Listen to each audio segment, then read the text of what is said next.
Gonza, I see you. Kwame, so you have the floor now. What do you also think we should do or change going forward?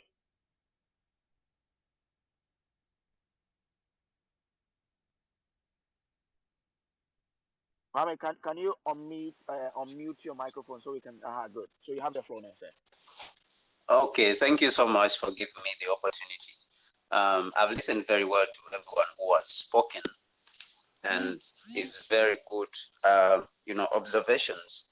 Uh, I think that the problem is all of these combined together. For if you look at Ghana economically, the nation is depending on major exports. Three are gold, oil, and cocoa. So we mentioned that for the cocoa there, the farmers are not benefiting because many of them, you go there, they have not benefited anything even for long years, many years of farming. And the gold, if you look at it, who owns the gold is the foreign companies which are taking away the gold. If you go to the oil sector, the foreign companies are the ones who are taking away the gold. So this country, even though it has been mining, like someone has said that we have been mining, but we have not been destroying the water bodies. But those days, the population also was small. It was 7 million, 14 million. Now, the millions are 33 million. It's going even to 40 million. So you see that the resources, come under pressure.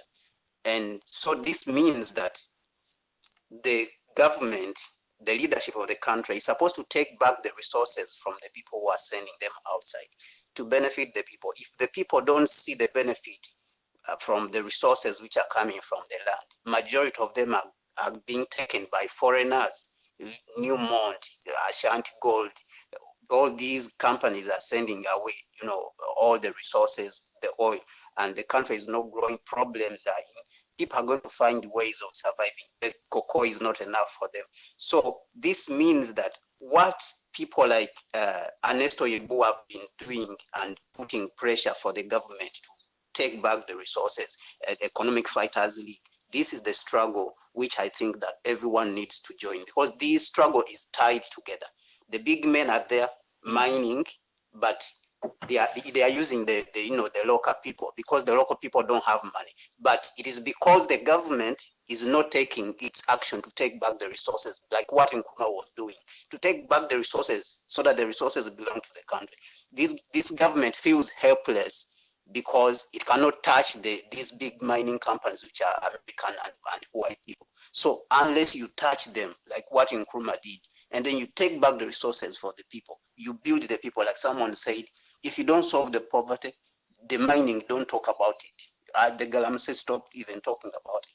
So it is the government still which is supposed to solve this problem. But the people now that these governments have been captured by foreign forces, they can't talk, they can't do anything.